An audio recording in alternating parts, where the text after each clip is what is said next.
Hello दोस्तों, नमस्ते प्रणाम। मैं आप सबकी ललिता मिश्रा अपने यूट्यूब चैनल ललिता देहाती गीत में आप सबका स्वागत करती हूँ, अभिनंदन वंदन करती हूँ, नमस्ते प्रणाम करती हूँ। तो आप लोग कैसे हैं? उम्मीद करती हूँ बहुत अच्छे होंगे।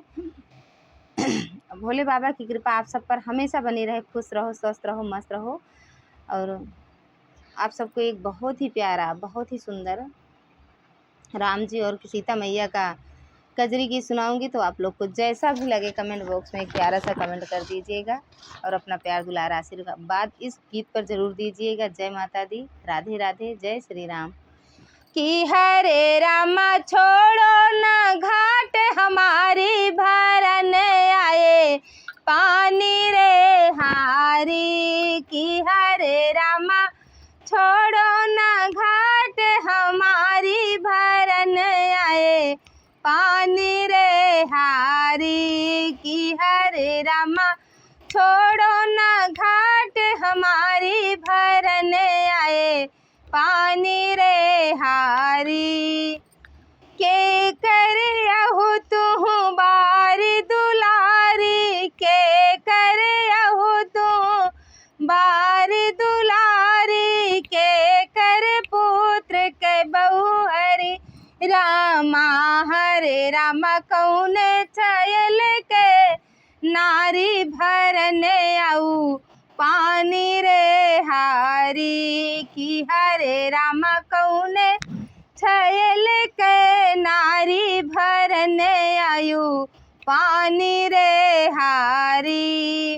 राजा जनक जी के बारी दुलारी, राजा जनक जी के बारी दुलारी, दशरथ पुत्र के बहु हरि रामा।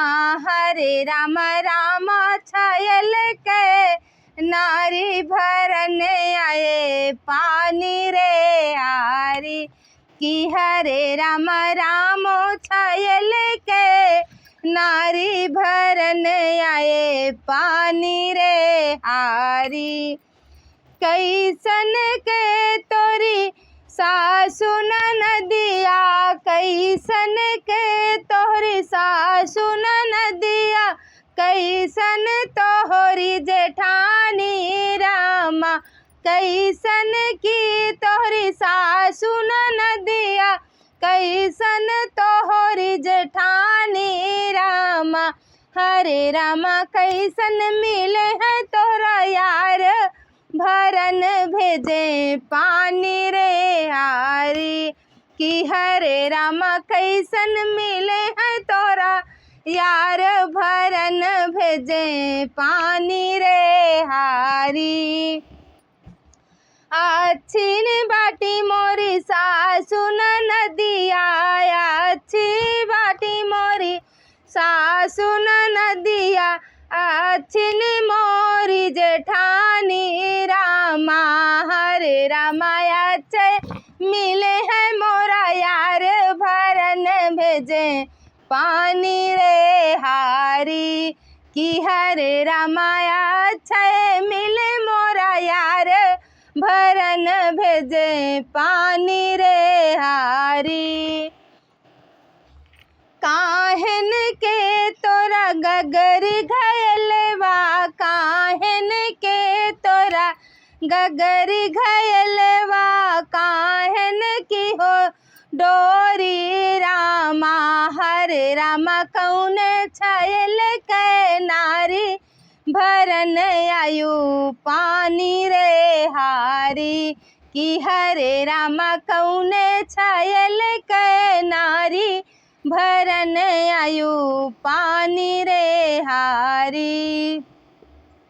माटी के मोर गगरी घयलवा, माटिन के मोरी गगरी घयलवा, रेशम के हो डोरी रामा।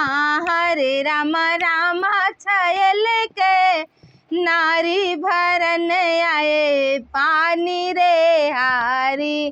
कि हरे रामा राम छयल के नारी भरन आए पानी रे हारी।